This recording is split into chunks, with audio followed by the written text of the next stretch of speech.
बोलिए श्री सद्गुरु महाराज जी की, सच्चे दरबार की। नवंबर 2010 दिव्य शांति महोत्सव श्री गुरु महाराज जी का बहुत ही विशेष कार्य। गुरु महाराज जी अपनी डायरेक्ट गाइडेंस में सारी तैयारियां करवा रहे थे। और गुरु प्रेमियों, आप सबको याद होगा उस दौरान गुरु महाराज जी लगातार कितने महीने दिल्ली नहीं गए, नूर महल आश्रम में ही रहे।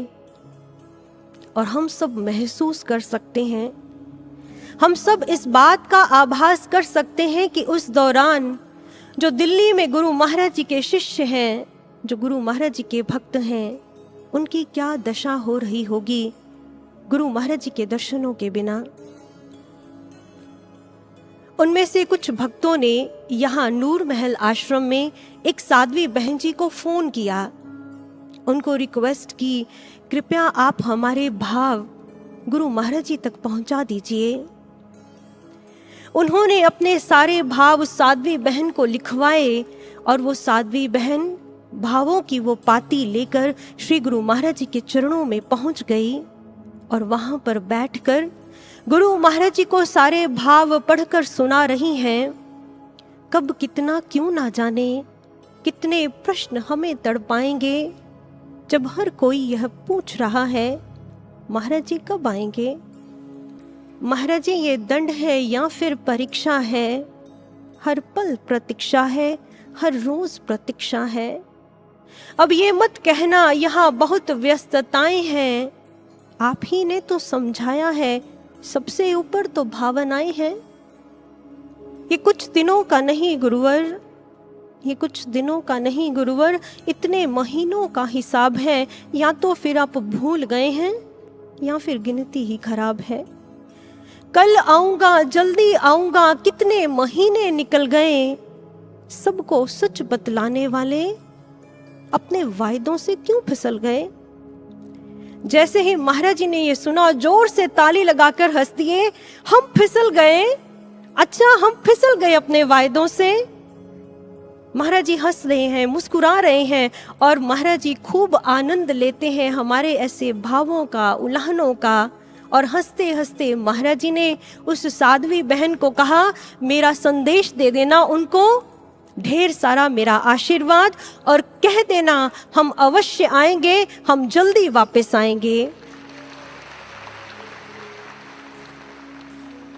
लेकिन गुरु प्रेमियों, उनको महाराज जी ने कह तो दिया कि हम जल्दी वापस आएंगे।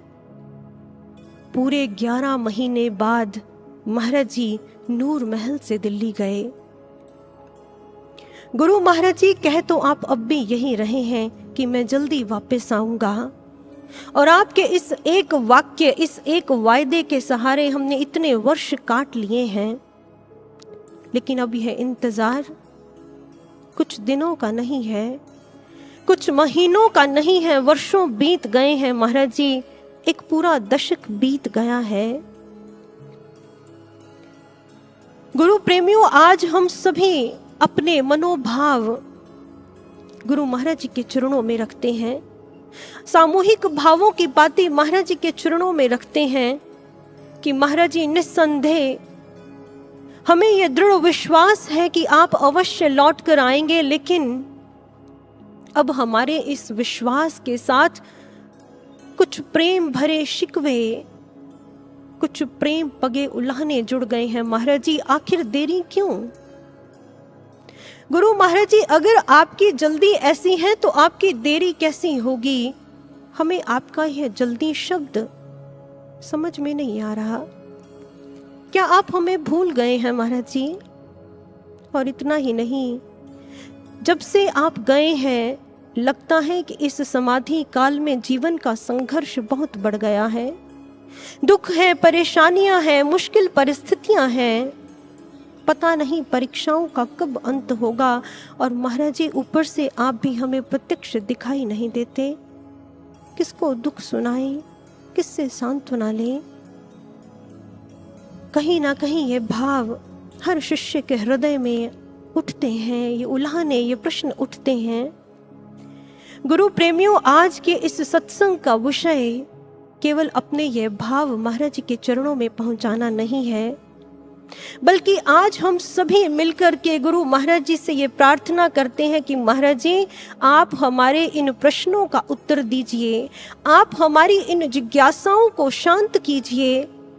क्योंकि गुरु प्रेमियों, चाहे हम सबके ये भाव, ये उलाहने प्रेम पगे हैं, प्रेम में, अधिकार में हर शिष्य अपने महाराज जी को ये बातें कहता है, उलाहने देता है मन ही मन में, लेकिन हम सबको सतर्क रहना पड़ेगा।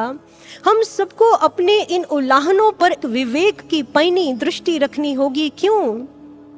क्योंकि हम में से किसी के ये उलाहने उसे निराश, हताश न कर दें, उसे इस मार्ग से ना गिरा दें, हमारी गति को मंद ना कर दें, हमें नकारात्मक न कर दें। इसलिए आज गुरु महाराज जी की प्रेरणा से हम अपनी सब जिज्ञासाओं को शांत करेंगे गुरु महाराज जी के प्रवचनों के माध्यम से, जो गुरु महाराज जी ने अपनी अनुकंपा से दिव्य अनुभूतियां करवाई हैं, और कुछ ऐतिहासिक तथ्यों को मिला करके हम अपने इन प्रश्नों का उत्तर प्राप्त करते हैं। आइए आगे बढ़ते हैं। इस संदर्भ में श्री गुरु महाराज जी की सबसे पहली प्रेरणा, एक दिन एक स्वामी भैया गुरु महाराज जी के चरणों में बैठे हुए थे और उन्होंने गुरु महाराज जी के समक्ष एक समस्या रखी, आज के समय की ज्वलंत समस्या रखी। उन्होंने कहा, गुरु महाराज जी, आपके दरबार से अनेकों भक्तों के कष्ट दूर हो गए, दुख दूर हो गए, किसी की मृत्यु आपने काटी, किसी को संतान प्राप्ति हुई, किसी के रोग शोक दूर हो गए, लेकिन महाराज जी, हम देखते हैं कि कई प्रेमी शिष्यों के घरों में बहुत समस्याएं हैं। कोई आर्थिक संकट से गुजर रहा है, कोई आपसी कलह कलेश से तंग है, कोई अपने रोगों से परेशान है, तो कोई अपनों के रोगों से परेशान है। वो साधना भी करते हैं, सुमिरन भी करते हैं, सेवा भी करते हैं, लेकिन दुख है, मुश्किलें हैं। ऐसे में महाराज जी क्या करना चाहिए? गुरु भक्तों, हो सकता है आप में से भी किसी के मन में ये प्रश्न हो। जब गुरु महाराज जी ने इस प्रश्न को सुना, गुरु महाराज जी थोड़ा गंभीर हो गए और फिर गुरु महाराज जी ने समझाया, इसका उत्तर दिया। महाराज जी ने कहा, जब एक शिष्य गुरु की शरण में आता है तो उसके जन्मों जन्मों के कर्मों की फाइलें खुल जाती हैं। गुरु उसका आज तक का सारा रिकॉर्ड चेक करता है, रिकॉर्ड देखता है। और फिर महाराज जी ने हम सब के लिए एक विराट आह्वान किया। महाराज जी ने कहा, मैंने सबसे केवल एक जन्म मांगा है, हर बार काल को सिर दिया है, केवल एक जन्म मुझे दे दो, पीछे का और आगे का सब सवार दूंगा। महाराज जी ने उस भैया को कहा, जाओ जाकर कह दो, सबको ये बता दो कि केवल यही जन्म अब आपके हाथ में है, निकाल लो अपने लिए जो निकालना है इस बार। महाराज जी का ये विराट आह्वान हमने मंच के माध्यम से, गुरु महाराज जी के प्रवचनों के माध्यम से अवश्य सुना होगा। हर बार काल को सिर दिया है, केवल एक जन्म गुरु को दे दो। इस कड़ी में गुरु महाराज जी की दूसरी प्रेरणा, गुरु महाराज जी ने समाधि की अवस्था में जाने से पहले हम में से कुछ शिष्यों को यह बताया था कि नवयुग आने से पहले, अर्थात कलयुग और नवयुग के बीच एक स्वर्णिम काल आएगा, एक स्वर्णिम समय आएगा।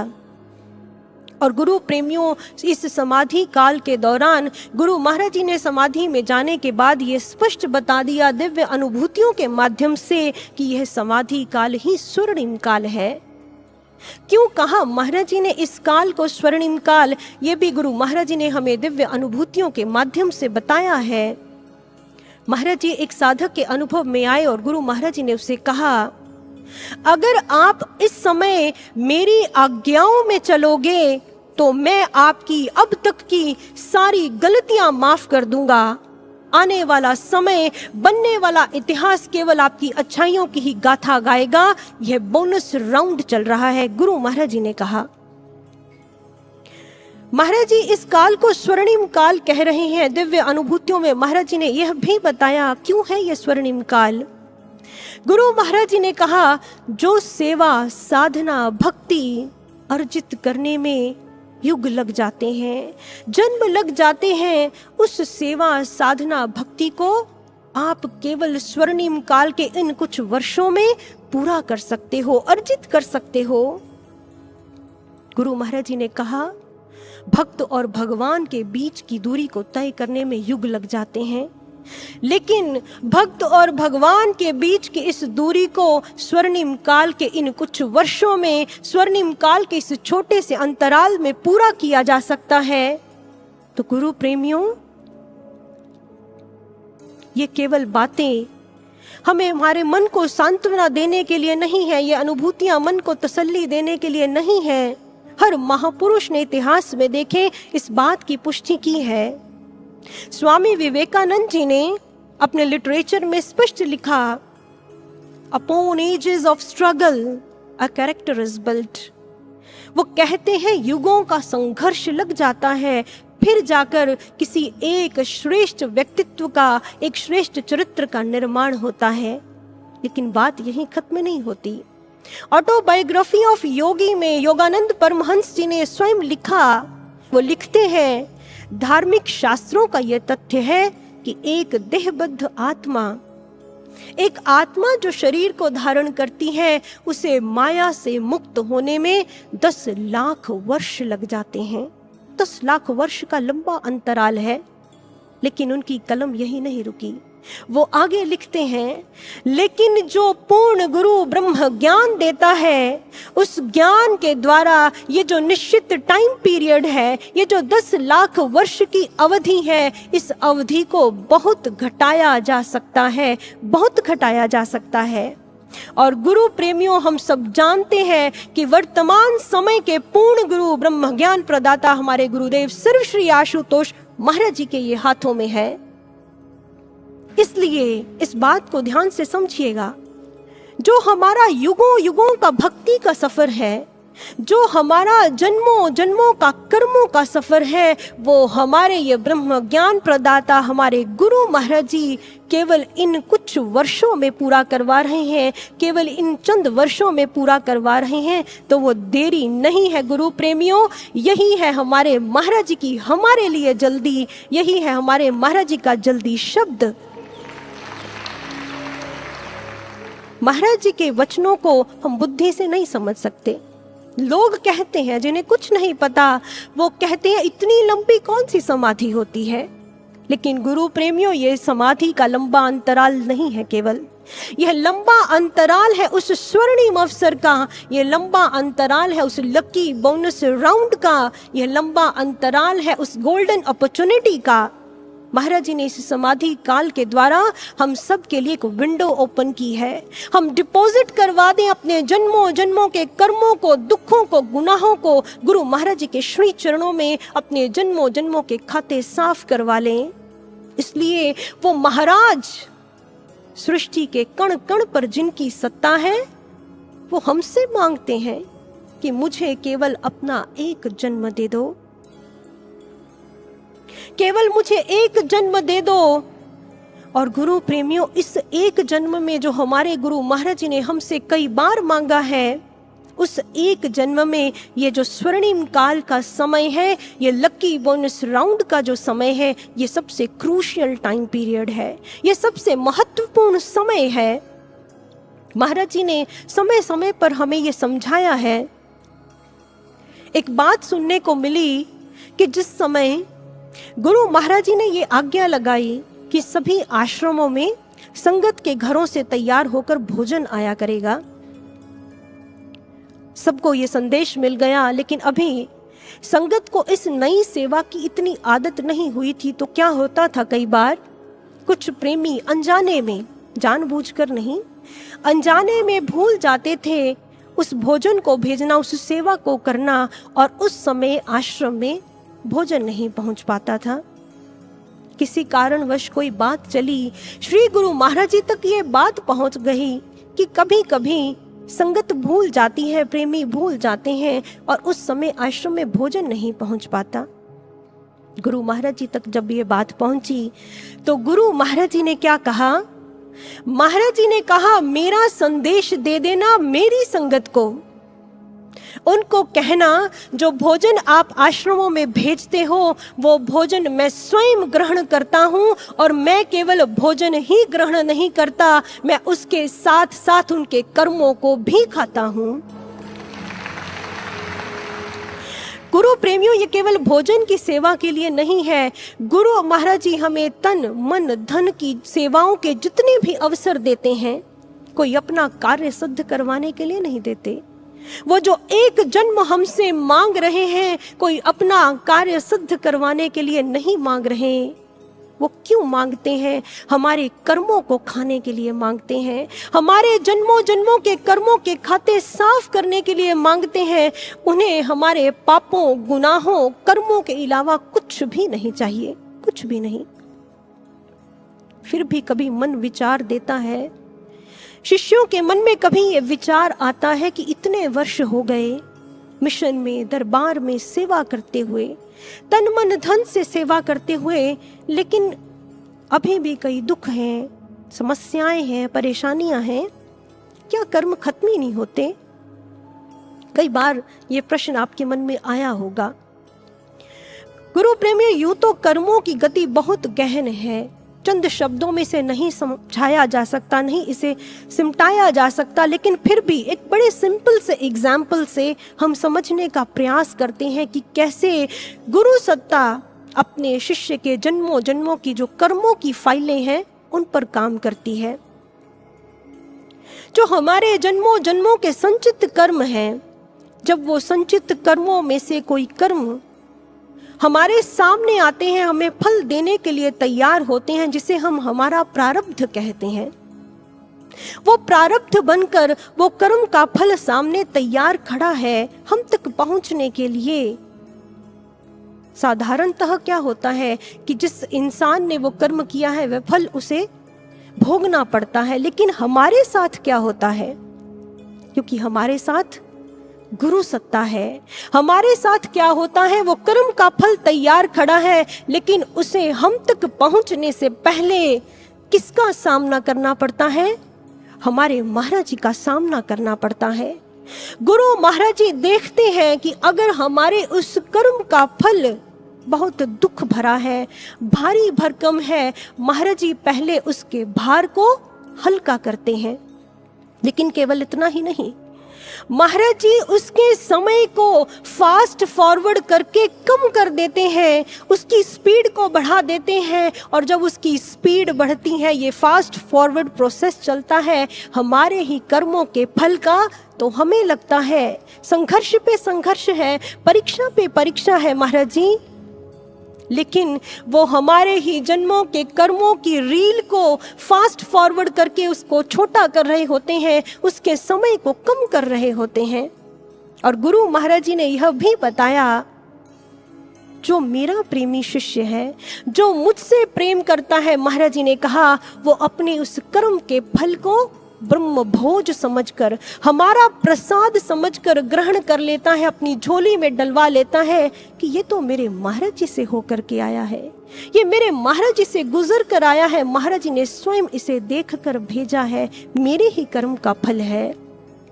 और गुरु प्रेमियों, इस स्वर्णिम काल में हमारे ही जन्मों के कर्मों की रील को महाराज जी ने फास्ट फॉरवर्ड चलाया हुआ है ताकि वो जल्दी समाप्त हो जाए। हमें लगता है कि हम इतना झेल रहे हैं, लेकिन वो युगों युगों के जन्मों जन्मों के कर्मों के हिसाब से बहुत छोटा है। और ये जो इस स्वर्णिम काल में हमारे ही जन्मों के कर्मों की फास्ट फॉरवर्ड रील चल रही है गुरु प्रेमियों, यह फास्ट फॉरवर्ड प्रोसेस ही तो है हमारे महाराज जी की हमारे लिए जल्दी, जो हमारे कर्मों को जल्दी जल्दी खत्म कर रही है। यही है हमारे महाराज जी का हमारे लिए जल्दी शब्द, जिसे हम बुद्धि से समझ नहीं सकते। इसके साथ एक और बात भी जुड़ी हुई है। गुरु महाराज जी जितना हमारे कर्मों की स्पीड को फास्ट फॉरवर्ड करते हैं, केवल इतना करके हमें छोड़ नहीं देते, वो उतना हमें उस कर्म को, उस फल को सहने का सामर्थ्य भी देते हैं, सहने की क्षमता भी देते हैं।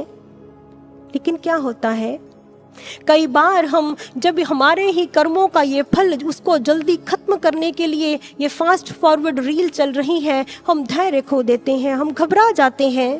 महाराज इतना संघर्ष है, ऊपर से आप भी हमें दिखाई नहीं दे रहे, आप भी हमें दर्शन नहीं दे रहे, अनुभव में भी नहीं आ रहे। महाराज जी वो देखिए ना, आपने उसके जीवन में चमत्कार कर दिया, कृपा कर दी, इतना बड़ा दुख काट दिया। वो तो इतना चलता भी नहीं है मार्ग पे, इसका भी काट दिया, उसका भी काट दिया। महाराज जी मेरा क्यों नहीं काट रहे, मेरे साथ ऐसा क्यों नहीं कर रहे। गुरु प्रेमियों, जो गुरु सत्ता की कार्य शैली है कार्य करने की, उसे बुद्धि से नहीं समझा जा सकता।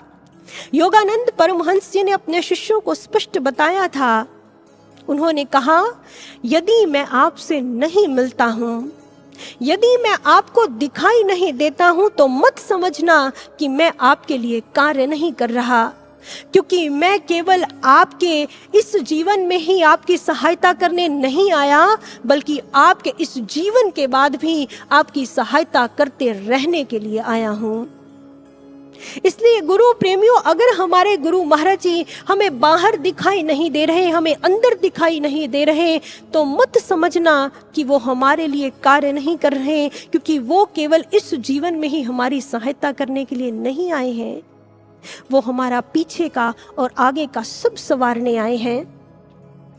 एक शिष्य ऐसे ही संघर्ष से घबरा गया, गुरु महाराज जी के पास गया, महाराज जी अब मैं ऐसा संघर्ष भरा जीवन नहीं चाहता। उसने अपने भाव स्पष्ट बताए कि महाराज जी मुझे लगता है कि जो लोग भक्ति के मार्ग पर नहीं चलते वो ज्यादा सुखी हैं। मुझे ऐसा देखने में लगता है कि जो लोग भक्ति के मार्ग पर नहीं चलते उनके जीवन में कम संघर्ष है, इसलिए मैं ये भक्ति का मार्ग छोड़ना चाहता हूँ, मुझे ऐसा संघर्ष नहीं चाहिए। हो सकता है आपके मन ने भी कभी आपको ये विचार दिया हो, या आपके अगल बगल में किसी ने आपको ये विचार दिया हो। जब गुरु महाराज जी ने उस शिष्य का विचार सुना, तो महाराज जी ने अधिकार से डांटते हुए स्वर में कहा, आज तुम जिस विपरीत परिस्थिति से भाग रहे हो, आज तुम जिस मानसिक घर्षण से भाग रहे हो, इस बार भी नहीं सहना चाहते। मैं तो शूली को शूल बनाकर भेज रहा हूं, तुम शूल भी नहीं सहना चाहते। तो फिर कभी इस जीवन के बाद फिर कभी तुम्हें ये मानव तन मिलेगा। और महाराज जी ने कहा, याद रखना, ऐसा होने में कई जन्म लग सकते हैं, कई युग लग सकते हैं। फिर कभी जब तुम्हें ये मानव तन मिलेगा, तो उस जीवन में भी तुम्हें ऐसी ही मानसिक परिस्थिति से, ऐसे ही दुख से, ऐसी ही परेशानी से फिर से शुरुआत करनी पड़ेगी। लेकिन केवल इतना ही नहीं, महाराज जी ने कहा, जो इस समय तुम्हें पूर्ण गुरु ने इतना सुलभ सहज अवसर दिया है, इस अवसर का लाभ न ले पाने का बोझ, पाप ग्लानि भी तुम्हारे साथ होंगे उस जीवन में, जो तुम्हारे बोझ को और बढ़ा देंगे, तुम्हारे संघर्ष को और बढ़ा कर देंगे और जीवन को और कठिन कर देंगे। अब चुनाव करो, अभी सहन करके आगे का सब सवार लेना है, या तब सहन करना है जब जीवन का बोझ और भारी हो जाएगा। गुरु प्रेमियों, चुनाव हमारे हाथ में है। अब जो हमारे महाराज जी हमारे ही कर्मों के दुखों को छोटा करके दे रहे हैं, इन्हें अभी सहन करना है, अभी सहन करके सब कटवा लेना है, या फिर उस समय सहन करना है जब जीवन का बोझ और भारी हो जाएगा और सामने आशुतोष जैसा अकारण ही कृपा लुटाने वाला, सहलाने वाला ममतामयी हाथ भी नहीं होगा, तब सहन करना है। आशुतोष जैसा सद्गुरु बार बार नहीं मिला करता। ये अभी समय है, हमारे पास ये स्वर्णिम काल का अभी समय है। हम अपने जन्मों जन्मों के कर्मों के खाते साफ करवा लें, सब कटवा लें। कुछ कहते हैं जब महाराज जी उठेंगे तब आ जाएंगे, तब सेवा कर लेंगे, तब दरबार में आ जाएंगे। लेकिन गुरु प्रेमियों, तब ये जो लकी बोनस राउंड है ये खत्म हो जाएगा, ये स्वर्णिम अवसर खत्म हो जाएगा, ये गोल्डन अपॉर्चुनिटी की विंडो बंद हो जाएगी। एक शिष्य ने महाराज जी को कहा बड़े अधिकार भाव से, महाराज जी मुझे नहीं ये संघर्ष भरा जीवन चाहिए, आप ना मुझे अपने धाम में ऊपर भेज दीजिए। बड़े प्यार से अपनेपन से उसने कहा था, लेकिन महाराज जी ने उसे कोई सांत्वना नहीं दिया। महाराज जी ने कहा, जो यहां कुछ नहीं कर पाया वो वहां भी कुछ नहीं कर पाएगा। क्यों कोई छोटा सा कष्ट आने पर भी कोई शिष्य कह देता है कि महाराज जी ने हमारे लिए किया ही क्या है, उन्हें हमारी परवाह नहीं, वो हमें भूल गए हैं। ये सच बात है गुरु प्रेमियों की, महाराज जी भूल जाते हैं। वो भूल जाते हैं हमारी भूलों को, वो भूल जाते हैं हमारे अपराधों को, वो भूल जाते हैं हमारी कमियों को। उनके हृदय में हमारी कोई चूक नहीं टिकती है। रहती न प्रभु चित्त चूक किए की, करती सुरती सय बार हिए की। बड़ा सुंदर लिखते हैं गोस्वामी तुलसीदास जी श्री रामचरितमानस में कि प्रभु तो बहुत भुलक्कड़ हैं, उनके हृदय में हमारी कोई गलती नहीं टिकती, लेकिन वो क्या करते हैं, करती सुरती सय बार हिए की, वो अपने हृदय में 100 बार हमारे गुणों को, हमारा कोई एक गुण भी है ना, महाराज जी 100 बार अपने हृदय में उसे याद करते रहते हैं, उसे दोहराते रहते हैं। शास्त्र कहते हैं, पांडव गीता में अंकित है, नारायणो नाम नरो नराणाम, प्रसिद्ध चौरः कथितः पृथिव्याम, अनेक जन्मार्जित पाप संचयम, हृदय शेषम स्मृत मात्र एव यह। उसमें अंकित है, जो भगवान नारायण पृथ्वी पर स्वयं आते हैं नर रूप में, उनका क्या प्रोफेशन होता है, वो प्रसिद्ध चोर होते हैं। क्या चोरी करते हैं, जो हमें बहुत प्रिय है, जो हमने इतने प्रेम से, इतनी मेहनत से, इतनी शिद्दत से, इतने जन्मों में पाप समूह संचय किया है, वो क्या करते हैं, वो केवल स्मृत मात्र, केवल स्मरण मात्र से ही, केवल सोचने भर से ही उसका निःशेष हरण कर लेते हैं। निःशेष का अर्थ क्या होता है गुरु प्रेमियों? कहते कोई चोर चुराते समय कुछ तो छोड़ता है, लेकिन ये ऐसे माहिर चोर हैं जो पाप का एक कण भी नहीं छोड़ते, कुछ भी शेष नहीं छोड़ते, पाप को जड़ से समाप्त कर देते हैं। गुरु प्रेमियों, हमारे महाराज जी को अपना कोई कर्तव्य याद करवाने की आवश्यकता नहीं है। उन्होंने तो माहिर चोरों के भी सारे प्रोटोकॉल तोड़ दिए हैं।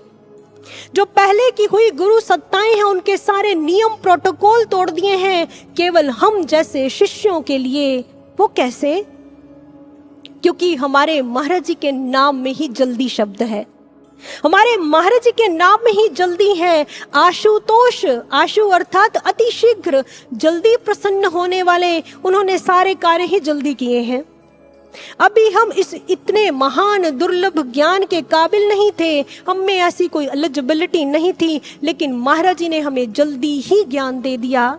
जो पहले की गुरु सत्ताएं हुई, अवतार हुए, महापुरुष हुए, उन सब के नियम तोड़ दिए, प्रोटोकॉल तोड़ दिए महाराज जी ने। हम में कोई प्रतिभा नहीं होती, हमारे कार्य में इतनी कोई क्षमता नहीं होती, जल्दी ही वो प्रसन्न हो जाते हैं। ये चुटकियों में उन्होंने हमें ईश्वर का दर्शन करवाया, ये चुटकियों में ही वो हमसे प्रसन्न हो जाते हैं, और वो शीघ्र ही जल्दी ही युगों युगों का कार्य भी कर रहे हैं। इसलिए वो जल्दी ही समाधि से वापस आएंगे और जल्दी ही नवयुग स्थापना का अपना लक्ष्य भी पूर्ण करेंगे।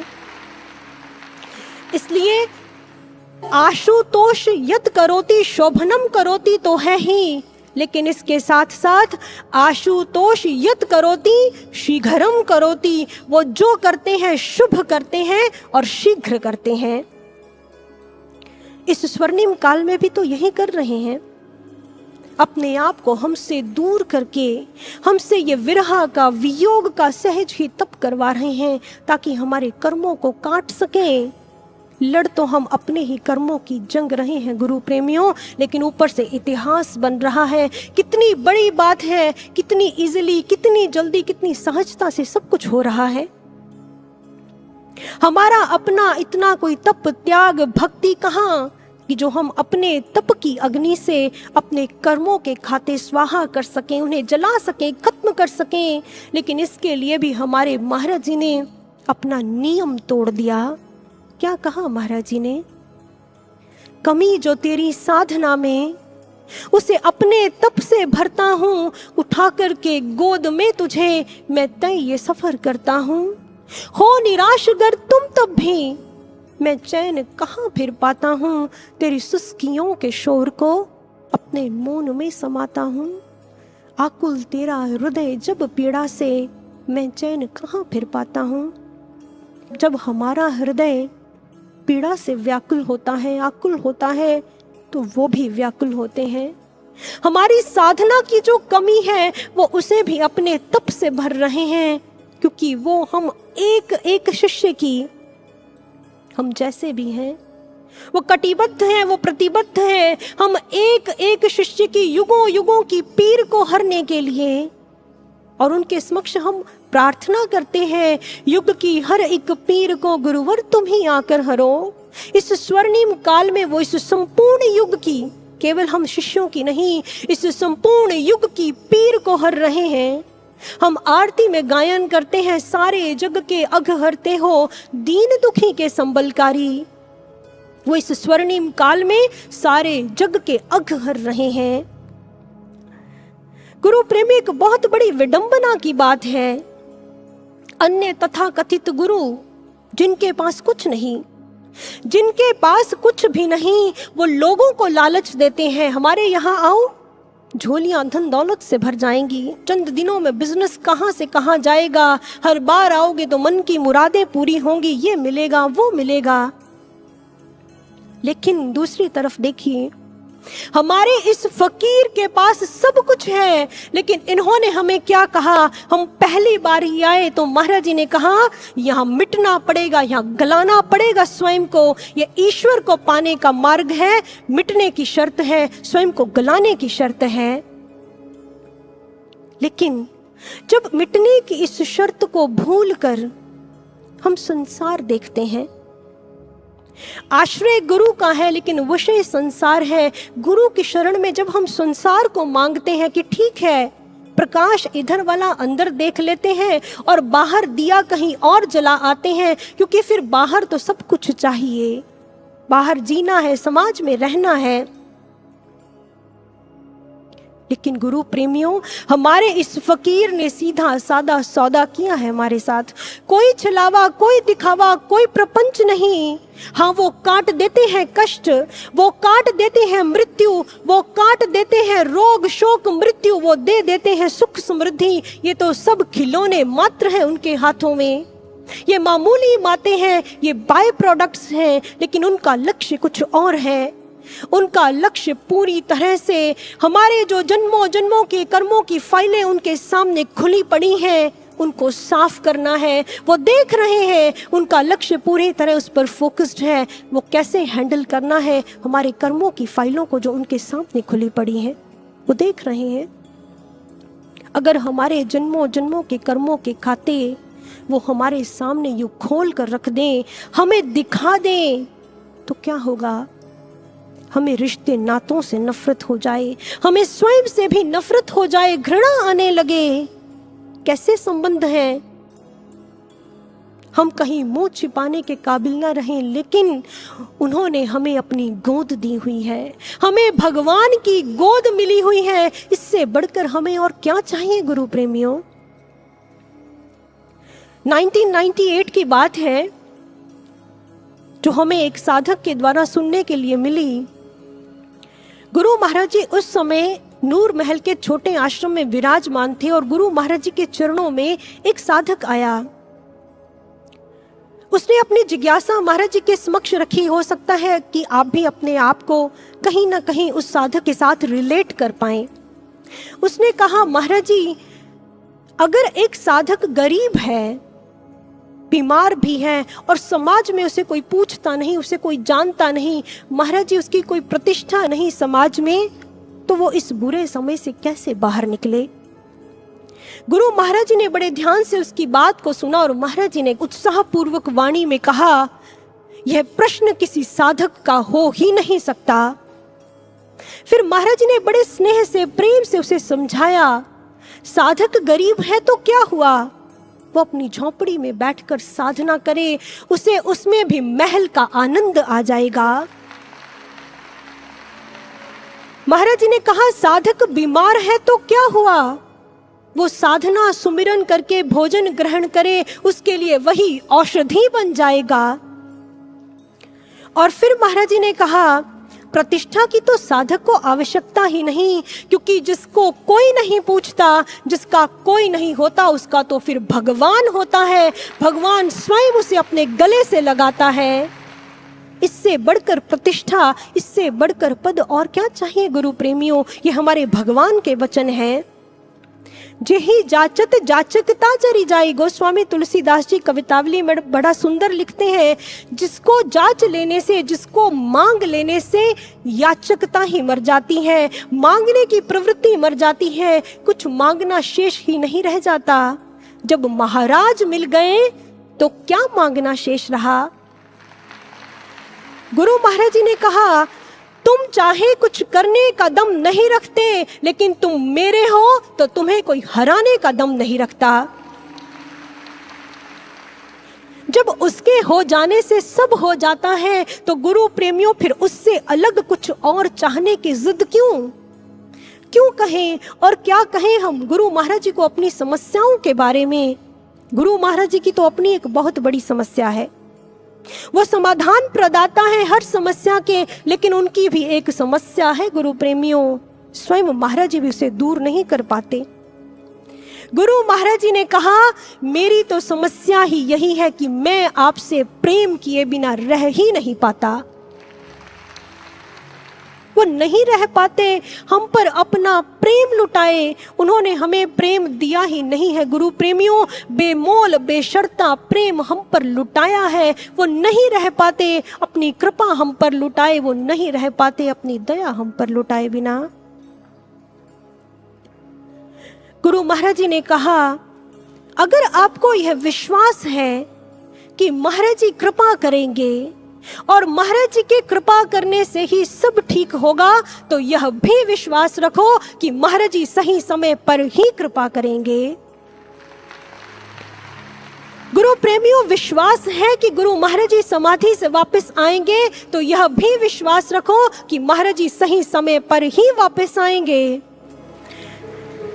अभी तो संधि काल चल रहा है और महाराज जी ने हमें ये बताया है, समझाया है कि संध्या काल है, संधि काल है, और संध्या काल के बाद कुछ समय के लिए रात्रि काल भी आएगा, घोर रात्रि काल भी आएगा। सब समझा कर गए हैं, सब बता कर गए हैं, रात हो कितनी भयंकर, वायु का विकराल स्तर, लेकिन उसमें हमें क्या करना है। प्रभु प्रतिज्ञा है हमारी, हम सतत चलते रहेंगे। सतत चलना है, लेकिन कैसे।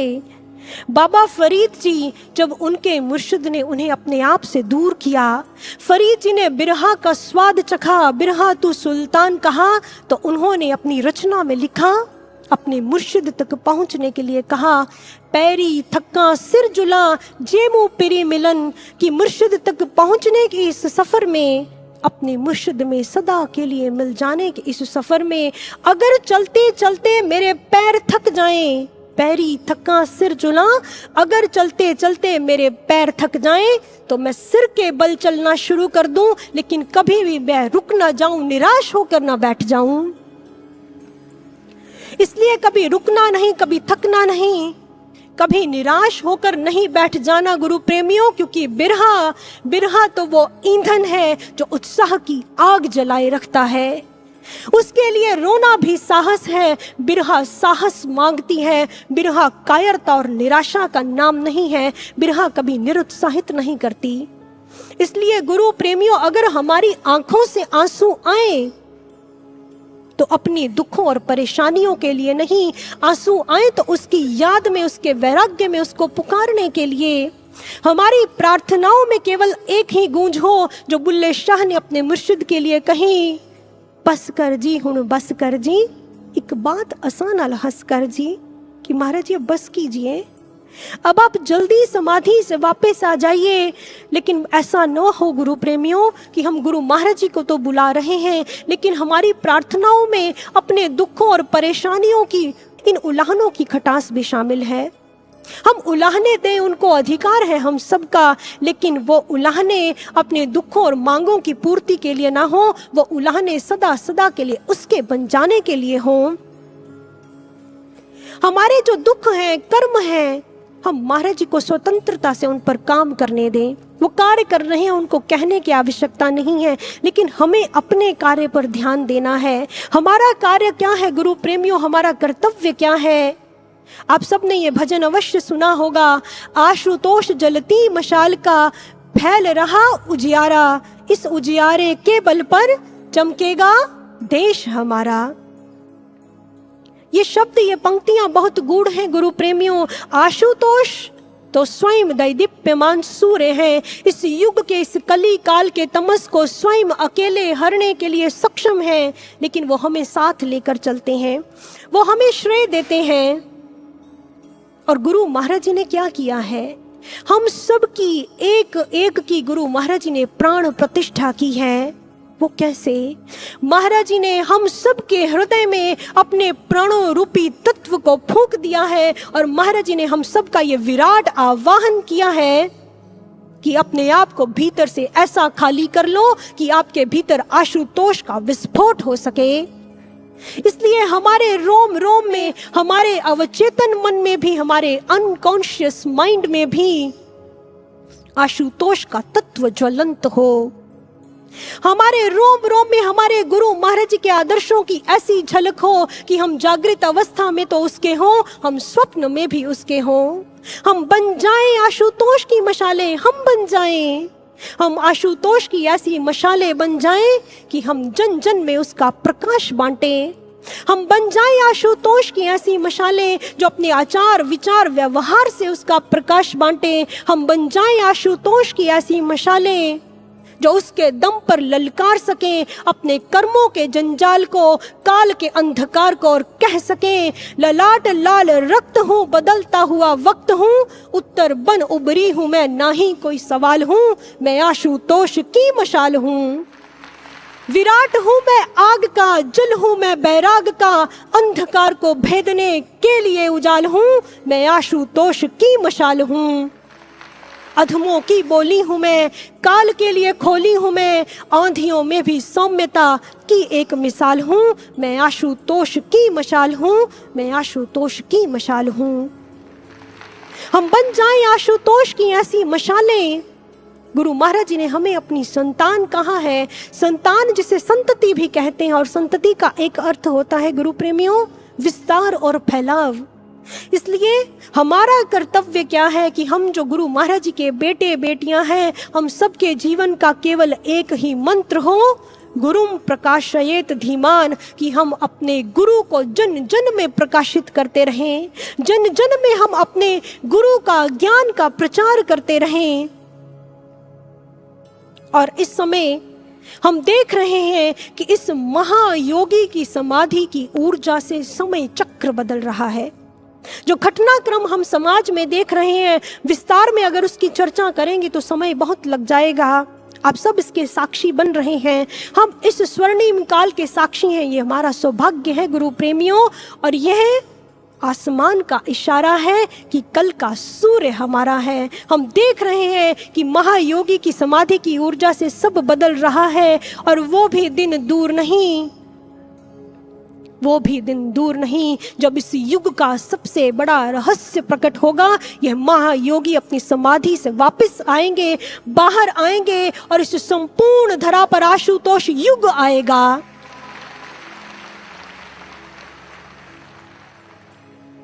गुरु प्रेमियों, जब महाराज जी वापस आएंगे, बहुत सारे रिसर्च पेपर्स लिखे जाएंगे गुरु महाराज जी की समाधि पर, लेकिन असली रिसर्च पेपर्स वो होंगे जो हम सब शिष्यों ने अपने हृदय में, अपने जीवन में इस समाधि काल के दौरान अपने महाराज जी के लिए लिख लिए हैं। जब गुरु महाराज जी समाधि से उठेंगे तो बड़े बड़े प्रकांड विद्वान आएंगे शास्त्रार्थ करने के लिए। गुरु महाराज जी को उन्हें कुछ कहने की आवश्यकता नहीं पड़ेगी। गुरु महाराज जी हम में से, आप में से किसी भी अपने प्रेमी शिष्य को उनके समक्ष खड़ा करेंगे और उन विद्वानों को कहेंगे, आपके पास कोरा विद्या ज्ञान है, आपके पास कोरा विद्या अभिमान है, लेकिन आपने जो आज तक पढ़ा है मेरे शिष्य उसका साक्षात प्रकटीकरण है। ये है मेरी समाधि के असली रिसर्च पेपर्स। गुरु प्रेमियों, महाराज जी ने दिव्य शांति महोत्सव के मंच पर कहा था, मेरा तो कोई बैंक अकाउंट ही नहीं है। गुरु प्रेमियों, हम सब ही तो हैं महाराज जी की संपत्ति। हर किसी प्रोडक्ट पर जो भी मानव बनाता है उस पर ओरिजिन ऑफ मैन्युफैक्चरिंग का टैग होता है, made in Bharat, made in Japan. और यहाँ तक कि कहते हैं कि जब स्पेस एक्स ने स्पेस में एक रॉकेट लॉन्च किया, उस रॉकेट में एक टेस्ला सर्किट बोर्ड था, उस पर बड़ा अलग तरह का टैग था, made on earth by humans. ये धरती पर मानवों के द्वारा बनाया गया है। जो भी मानव बनाता है उस पर टैग लगते हैं, लेकिन जहां मानवों का निर्माण हो रहा है, ये दिव्य ज्योति की विलक्षण कार्यशाला जहां पर श्रेष्ठ मानवों का निर्माण हो रहा है, यहाँ का जो टैग होगा वो सबसे विलक्षण होगा जो हम पर लगेगा, made in DJJS by Ashutosh Maharaj. और इस मेड इन DJJS के टैग की गुरु प्रेमियों जो हम पर लगेगा, उसकी इस दुनिया में और उस दुनिया में सबसे ज्यादा वैल्यू होगी। इसलिए मार्गदर्शक जब स्वयं अपने भगवान हो तो क्यों हम निरर्थक परेशान हो। राह में चाहे जितनी भी बाधा अड़े, देखना है कि गति ये ना मध्यम पड़े। लक्ष्य निश्चित मिलेगा जो हम ठान लें, सिर्फ क्षमताएं अपनी जो पहचान लें। चल पड़े जब कदम सत्य के मार्ग पर, ये समर्थ तो उसी क्षण विजित हो गया। आओ आगे बढ़े, विश्व रच दे नया, नव सृजन का नियत अब समय हो गया, नव सृजन का नियत अब समय हो गया। बोलिए श्री सद्गुरु महाराज की, सच्चे दरबार की। बहुत बहुत धन्यवाद।